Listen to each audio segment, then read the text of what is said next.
O sige mga tao, ipakikilala ko sa inyo ang isa sa mga pinakawalang preno at woke na baliw, si Abby Chatfield. Siya si Clementine Ford. Tingnan niyo ito. Tingnan niyo ang tangang ito. Palagi silang magkamukha, di ba? Hindi talaga sila pumapalya. Ipakikilala ko si Abby Chatfield na nagdiwang sa pagkamatay ni Charlie Kirk. Panuurin at pakinggan ninyo ang video.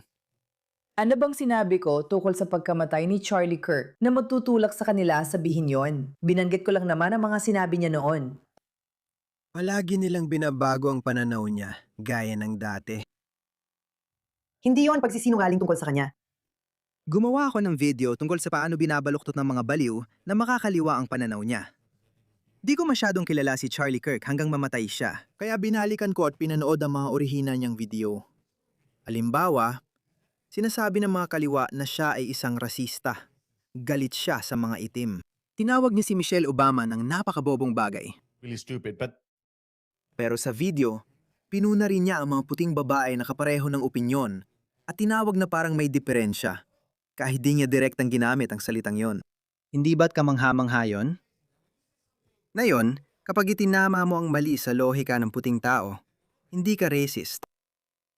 Itinuturo mo lang ang mali sa lohika. Pero kapag may sinabi ka tungkol, pero kapag itinuro mo ang mali sa lohika ng isang itim na tao, bigla ka na lang nagiging racist. Sa tingin ko, racist ang mga taong ito dahil meron silang tinatawag ni Ayan Hirsi Ali. Meron sila, hindi. Hindi, sa tingin ko, sila ang racist. Dahil meron silang pagkiling ng mababang inaasahan. Iniisip nila na, kahit ano pang sabihin ng isang hindi puti, kailangan mo lang tanggapin. Kapag ginamit mo ang parehong pamantayan sa kanila gaya ng sa puti, ikaw pa ang nagmumukhang racist. Ito ang tinatawag na pagkiling ng mababang inaasahan. Sa totoo lang, nirerespeto ko ang bawat lahi. Tinitingnan ko ang mga tao lampas sa kulay ng kanilang balat. Tinitingnan ko sila based sa kung sino sila at kung ano ang sinasabi nila. Kahit ano lahi mo, puti, itim o kayumanggi, pag nagsabi ka ng kalokohan, tatawagin ko yon. Anong masama doon? Pero ganito ang ginagawa ng mga taong ito, gaya ng pag-akusa kay Charlie Kirk. Sinuri ko ang video kung saan pinupunan niya si Michelle Obama. Hindi dahil sa kulay niya, kundi dahil tinutuligsa niya ang mga lohikal na punto nito. Ganito ang ginagawa nila. Binabaluktot nila ang pananaw ng tao at ginagamit ito, tapos nagbubunyi pa siya. Hinanap ko ang orihinal na video kung saan nagbunyi siya sa pagkamatay ni Charlie Kirk. Ipapatugtog ko na lang tuloy-tuloy ang video. Kung naiinis ka sa pagsabi ko ng mga sinabi niya noon, siya ang masama, hindi ako. Inilantad ko lang ito. Sinabi ko na siya ay masama dahil totoo naman siya ay masama. Sa tingin ko, isa siyang masamang tao. Iyan ang aking opinyon. Aking opinyon. Wala pa talaga akong nasasabi tungkol dito. At ito ang natatanggap ko.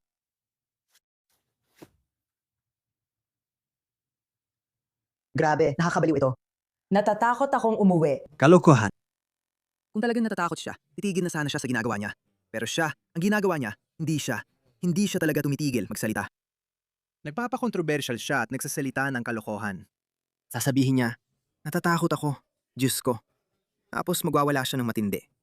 Marami yon. Sa totoo, ipapatugtog ko pa ang ilang video sa'yo. Alam mo, ang mga taong ito ay sobrang may sakit sa pag-iisip. Sobrang tanga talaga nila. Nakakatawa, galing pa talaga sa kanya yan. Sobrang sama talaga nila. Gusto pa nilang ibunton sa akin yon at nagbabanta na rin sila sa buhay ko. Ngayon, buhay mo na ang tinatakot, mahal. Pero iniisip pa rin nila na Kristiyano silang lahat. Hindi. Hindi lahat Kristiyano. Marami ring ateistang galit sa'yo. Ulitin ko, hindi ito tungkol sa Kristyanismo o Islam o kung ano paman. Kapag may nakita kang katangahan, dapat mo yung punahin. Ay itong sinabi nga tungkol kay Charlie Kirk. Pero mas malala pa dyan, tingnan mo ito. Tingnan mo itong video kung saan talagang nakiusap siya sa mga Amerikanong kaliwang woke na komunidad na pumunta at paslangin si Pangulong Trump. Mga Amerikano, kailan niyo ito gagawin? Bakit hindi pa ito nagagawa? Ikaw, araw-araw, may nangyayari na naman, di ba? Nakakahiya para sa bansa mo. Nakakahiya, di ba? Bakit hindi natin ilipat ang eneriyang ito sa ibang bagay? Alam mo, Nakita niyo yun mga pare? Gaano ka bobo at kasama ang mga to? Tapos si Charlie Kirk pa ang tinatawag niyang masama. Paulit-ulit nang nagsalita si Charlie Kirk laban sa karahasang pampulitika. Nabubuhay ang mga taong ito sa karahasang pampulitika. May mga incel na nagtataka, ano ba yan? Kaya ginagawa nila. Alam mo kung ano talaga ang magpaparespeto sa'yo ng kaunti at magpapagusto sa mga tao sa'yo? Ay kung ginawa mo talaga. Ay kung ginawa mo talaga. Nakakatanggap ka ng sandamakmak na sulat mula sa mga tagahanga. Diyos ko! Diyos ko! Isipin mo kung ako ang nagsabi nun. Alam mo, parang siya sobrang pro-immigrant siya, oh. Kaya ang Melbourne ay bumagsak na. Yung mga tao mula sa Sudan at Somalia, basta na lang nananaksak ng tao kahit saan. Isipin mo sabihin ko, oy, Somali pag. Anong gagawin mo? Siya, isipin mo, sinabi ko yon. Hindi ko sinabi yon. Ayoko may masamang mangyari kahit kanino, lalo na dahil sa opinyong pampulitika nila. Pero sila, sinasabi nila ang mga bagay na to ng lantaran at walang takot na parang walang magiging kapalit hanggang ngayon. Gawin mo na lang. Oo. Ginagawa niya naman yan araw-araw. Hindi ko maintindihan. Ano ba? Kaya tandaan nyo, sinabi ni Marco Rubio na kung isa kang may hawak ng visa, at nalaman namin na nagdiriwang ka sa pagkamatay ni Charlie Kirk. Walang nagsasabi o sumusuporta ka ng karahasang politikal sa Amerika, i-deport ka namin. Kaya tingnan mo ito. Ito ang baliw niyang nobyo. Hello mga magaganda. Hindi ako makakarating sa palabas mamaya sa Babies Alright sa New York City. Buong araw akong na-detain sa hangganan ng Canada at hindi pinayagang makapasok sa US kahit kumpleto ang visa ko. Sinusubukan ko pa ring maintindihan ang sitwasyon. Sobrang lungkot ko talaga. Alam kong marami sa inyo ang bumili ng tiket at balak pumunta ngayong gabi. Ayokong bigyan ng mga tao. Gusto ko talaga makasaya sa inyo. Salamat sa suporta at pasensya habang inaayos ko ito. Para sa update sa mga susunod na palabas at pagbabalik ko, mag-sign up lang sa link sa bio. Mahal ko kayo. Magbibigay ako ng update pag kaya ko na. Pagkatapos noon, na-deport siya. Pinabalik siya sa Australia. At bago mo sabihin, hindi siya dapat parusahan dahil sa ginawa ng girlfriend niya. Hindi talaga. Kasing siraulo rin siya ng babae. At hindi niya kailanman ipinakita sa publiko na lumayo siya sa mga pananaw niya sa politika. Sinusuportahan pa nga niya ang mga pananaw nito. Tingnan mo siya dito. Noong ika-26 ng Enero ngayong taon, maraming makabayan ang lumabas upang tutulan ng malawakang imigrasyon sa Australia. Natural na mag-alala, bilang makabayan, imigrante man o hindi, kapag dumarami ang migrante mula sa third world countries na ibang-ibang pamumuhay at nagbabanta sa paraan ng pamumuhay mo. Lahat ng matinong tao ay mag-aalala dyan. Kaya maraming Australianong lumabas noong Enero 26 na yung taon. Tignan mo siya. At alam mo ba, sawa at pagod na ako sa mga taong nagsasalita para sa akin. Ayokong magsalita ka para sa akin. May sarili akong boses. Gusto kong manatiling Australia, ang Australia. Ayokong maging India o Pakistan o Iraq o Syria ang Australia. Okay? Gusto ko manatiling Australia, ang Australia. Pero tingnan mo ang loko na ito. Isang lalaki nasa husto mo lang nakakausapin ka. Ganito, ang sasabihin ko sa'yo, kung lalabas ka dyan para magprotesta, para panatilihin ang bansa nito, una sa lahat, pag-isipan mo muna ang damdamin yan. Ikaw, tanga at walang kwentang tao. Ikaw ang pinakamalaking talunan sa mundo. Isa kang imigrante, una sa lahat. Hindi ito. Gaano kabobo ang argumentong ito? Dahil imigrante ka, dapat mong buksan ang bansa mo para sa bilyong iba pang imigrante. Anong lohika yon? Ang imigrasyon parang gripo. Winubuksan mo lang kapag kailangan. Hindi mo iniiwang bukas ang gripo. Kapag tapos ka ng gamitin ng tubig. Gaano kabobo yon? At hindi lahat ng imigrante ay pare-pareho. Ang mga imigrante mula sa mga kanluraning bansa ay iba sa mga imigrante mula sa Afrika. Sino ang natuturo sa mga taong ito? Anong mga libro ang binabasa nila? Gusto kong malaman kung bakit sila ganito kabagal umunawa. Hindi mo naman kailangan maging henyo para malaman yon, pero malayo ka pa ron. Bobo, ang tanga mo talaga. Narito ang paalala. Tingnan mo ito. Isipin mo na po-protesta ka laban sa mga imigrante. Sige, gets mo na. Isa rin siyang gago. Kaya na-deport siya. At hulaan mo, nagluloko sila noon. Oo, nagluloko sila. Ngayon, nasa yugto na sila ng pagharap sa mga kahihinatnan. Ingan mo siya ngayon? Literal na umiiyak siya ngayon at humingi ng tawad sa mga sinabi niya. Kailangan mong matutunan to. Pasensya na, mahal, huli na. Ayos, Marco Rubio. Huwag mo na silang bigyan ng dahilan kung bakit sila na-deport. Hulihin mo na lang sila.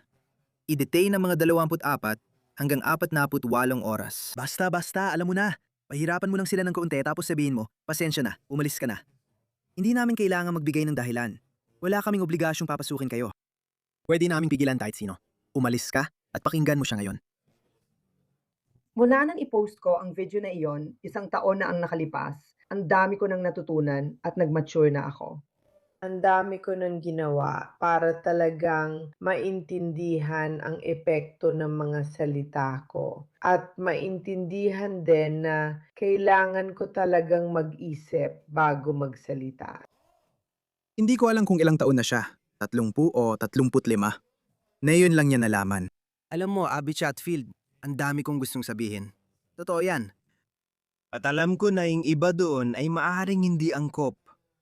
Kaya hindi ko na lang sinasabi dahil naiintindihan ko ang isang bagay. Ano man ang sabihin mo, mananatili na yon magpakailanman. Sa anong mundo niya naisip? Naayos lang na hikayatin ng mga baliw sa Amerika na may baril na pumunta at paslangin si Donald Trump. Sa anong mundo? Normal lang mag-isip niyan pero sa pagkakaintindi ko, bawal mo yung gawin. May malayang pananalita tayo sa kanluran. Pero hindi mo pwedeng konsintihin ang karahasan dahil kapag pumasok ka na sa teritoryo ng pagkonsinti sa karahasan, alam mo na, pwede ka nang malagay sa alanganin sa batas. Pero ang mga tanga na to ay nagiging mas mapanghahas dahil wala namang ginagawa ang mga kaliwa. Hindi nila tinuturuan ng leksyon ang mga to. Ang mga politikong kaliwa natin ay hindi sila inaaresto dahil doon, lalo silang naging mapangahas. Itinutulak nila ang hangganan, sinusubukan nilang limitasyon, at pagkatapos, nakikita nila na walang nangyari. Ulitin ko ulit, subukan kong lumampas pa, at yan ang paulit-ulit nilang ginagawa. Ang ganda nito, pakinggan mo. Pakiramdam ko, ang dami ko nang natutunan mula nung video na yon. Kaya minsan, naisip ko, Diyos ko, bakit ko nasabi yon at hindi man lang ako nag-sorry? Kahit hindi kayo magkasundo sa politika. Kanino ka ba humihingi ng tawad? Kay Donald Trump? Hindi naman niya kailangan yon. Talagang, gusto kong humingi ng tawad kasi ito ay hindi tama na gawing biro yon. Alam mo, hindi talaga tama. Sino mag-aakala? Hindi talaga tama. Sino ang nagsabi niyan? Pasensya na. Napagtanto ko lang na pagkatapos makansela ang visa ng boyfriend ko, doon ko lang biglang naisip na kailangan kong humingi ng tawad. Diyos ko. Nagbibiro ako tungkol sa kahit alin sa mga paksang iyon. At talagang marami akong natutunan nitong nakaraang taon tungkol sa pinaka-esensya nito, ang manahimik. Tama. Mag-isip bago magsalita. Talagang nagsikap ako nitong nakaraang taon at pati bago pa noon. Bakit niyo lang namin narinig yan nung nakansela na ang visa ng boyfriend mo? Hindi ko naman siya masyadong sinusubaybayan. Pero ilang araw pa lang ang nakalipas, nagwawala siya dahil na-cancel siya ng isang radio show. Sabi niya, Diyos ko, na-cancel ako dahil sa opinion ko sa politika. Literal na umiiyak at hagulgol. Pare sa tingin ko, nabubuhay talaga sila sa ganito. Nabubuhay sila sa galit, parang ganun. Sa tingin ko, yun ang tawag doon, galit-like. Na huwag direktang punahin ang mga tao, na huwag gumawa ng mga video na wala sa ayos. Kasi nung panahong ito, dumadaan ako sa napakahirap na panahon kasama ang media, AEC at Invest. Literal, wala pang isang linggo, nagrereklamo na naman siya sa parehong issue. Sabi niya, hindi patas ang media. Ano ba yan? Mukhang pinagdaraanan mo pa rin ang parehong bagay. May nagpapatuloy na usaping legal. Palagi akong nakakatanggap ng mga banta sa buhay ko. Nasa estado ako ng puro at tuloy-tuloy na pagkataranta. Kaya kapag siya ay natataranta, sinasabi niya, Oy mga Amerikano, bakit hindi niyo gawin? Bobo? Sobrang mali talaga. Grabe, sobrang mali. Lagot ka na. At talagang nagsikap akong hindi umatake ng ibang tao kahit sa mga pagkakataong hindi kami magkasundo. Malaking paumanhin. Pasensya na sa haba, pero ayon. Walang naniniwala, Abby Chatfield. Sobrang baliw mo talaga. Kamangha-mangha, di ba? Sabi ko magiging feel good ang video na to. Nasabi ko ba? O baka naisip ko lang. Basta, feel good ang video ngayon. Subukan mo, malalaman mo. Abby Chatfield style.